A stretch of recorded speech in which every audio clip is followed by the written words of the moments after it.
راہ نور و شوق بائی سمیرہ حمید ایپیسوڈ 7۔ سفر سے پہلے کوئی طوفان کے بارے میں کیسے سوچ سکتا ہے؟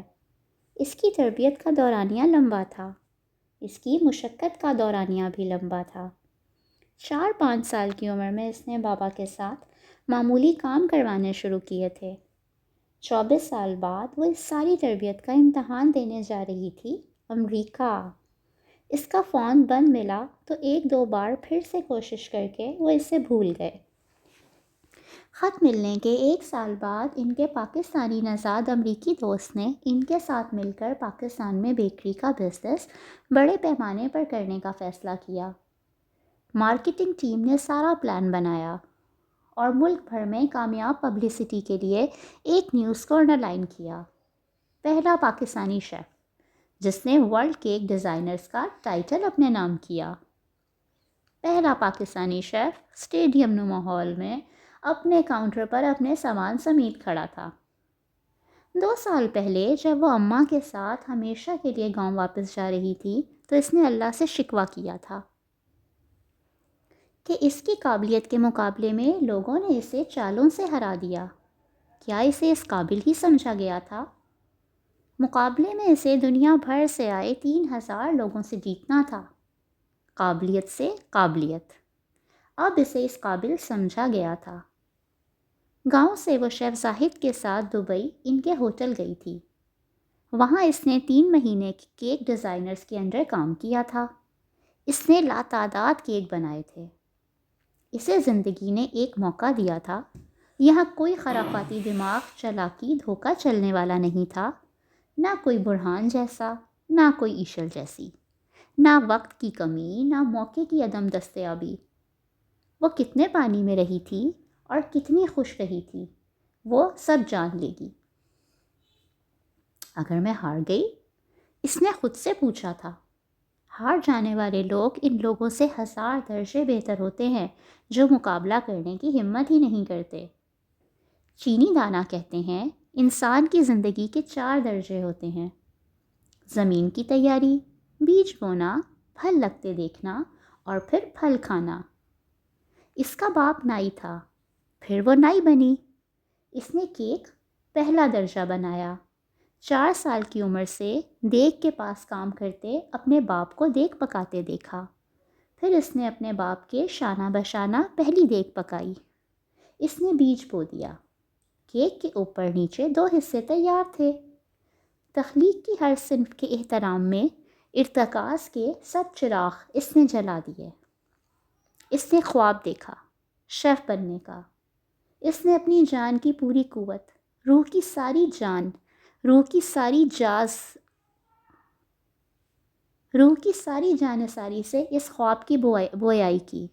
ایک ایک جز کی پڑھی، اجزاء کو حسین بنا لیا، ان کی خوشبو کو سانسیں بنا لیا۔ اس کی قابلیت کا پھل اس کے جنون کے کھیت میں بڑی شان سے لہلہانے لگا۔ پھل لگ گیا۔ اس کی طرف اس نے سیاہ ہاتھ لپکتے دکھائے جو اسے کسی گڑھے میں پھینک دینا چاہتے تھے۔ دینا فضل کریم اس درجے میں اس نے خود کو گرتے اٹھتے گرتے دکھایا۔ ساری کہانی بیان کرتا کیک 3 درجے تیار کر گیا۔ تخلیق کی ہر درجہ کاملیت کے لیے۔ آخری حصے میں کیک کی چوٹی پر وہ شیف کیک کوٹ پہنے اکیلی کھڑی ہو گئی اور اس کی شیف کیپ پر لکھا تھا A Tale of Stephanie Chef۔ Cake کے اس آخری حصے پر ایک آنسو گرا، اجزاء میں سب سے قیمتی اور دنیا کے بازار میں سب سے سستا۔ ہال میں ہزاروں لوگوں کی چہل پہل تھی، لیکن وہ کاؤنٹر کے پیچھے سر جھکا کر چپ کھڑی تھی۔ اسٹیج پر اعلانات ہونے لگے تھے۔ جگہ جگہ بڑی بڑی اسکرینیں لگی تھیں جو اسٹیج کی کارروائی دکھا رہی تھیں۔ کچھ خاص طرح کے کیک تھے جنہیں انعامات دیے جا رہے تھے۔ ان کی تکنیک پر شیف بات کر رہے تھے۔ وہ تب بھی اسکرین اور اسٹیج سے نظریں نہ ملائے، دونوں ہاتھوں کی پہلی انگلیاں پکڑے خاموش کھڑی نیچے دیکھ رہی تھی۔ بیسٹ آف لک، شانے پر جھکی ایشل اس کے کان میں کچھ کہہ رہی تھی۔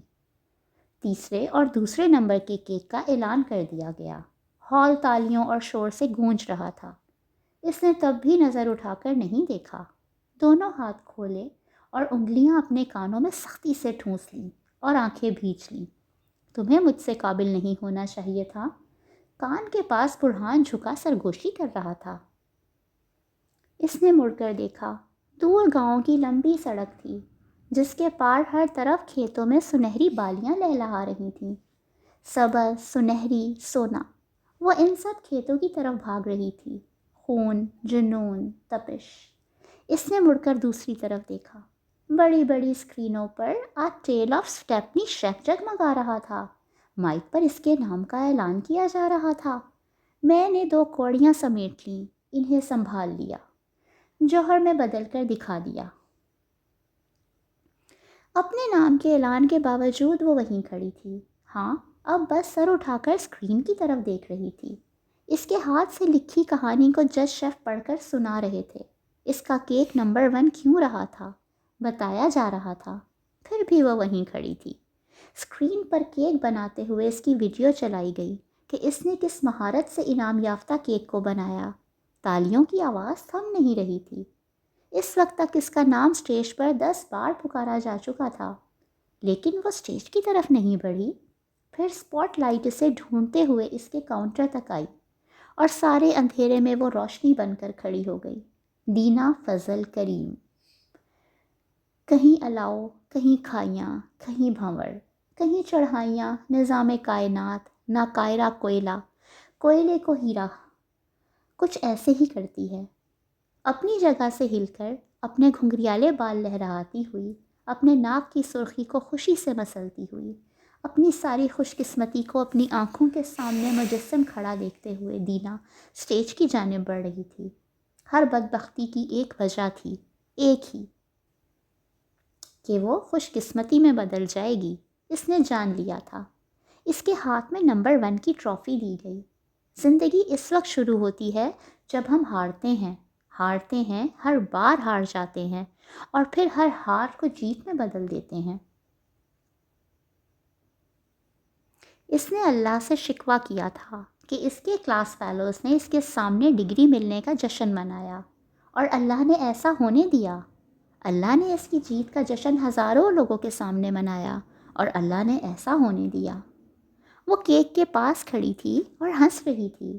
پھر اس نے فوٹوگرافرز کے لیے پوز بنانے شروع کر دیے۔ اللہ ہمیں پھولوں کا پورا گلدستہ دینا چاہتا ہے اور ہم صرف ایک پھول کے لیے تڑپ رہے ہوتے ہیں۔ اشفاق احمد۔ جب ایک دروازہ بند ہوتا ہے تو دوسرا کھل جاتا ہے، دوسرا بند ہوتا ہے تو تیسرا، اور جب سارے دروازے بند ہو جاتے ہیں تو اللہ کے فضل کا دروازہ کھلتا ہے جو کبھی بند نہیں ہوتا۔ اسے فوڈ اسکول سے نکال دیا گیا تھا۔ امریکہ کے 3 کوکنگ اسکولوں نے اسے اسکالرشپ آفر کی تھی۔ وہ جب چاہے وہاں جا کر پڑھ سکتی تھی۔ وہ وہاں جا کر ضرور پڑھے گی، لیکن فی الحال اسے شیف زاہد کے لیے کام کرنا تھا۔ تم ٹائٹل لے آئیں تو تمہیں اس فوڈ چین کی ہیڈ بنا دیا جائے گا۔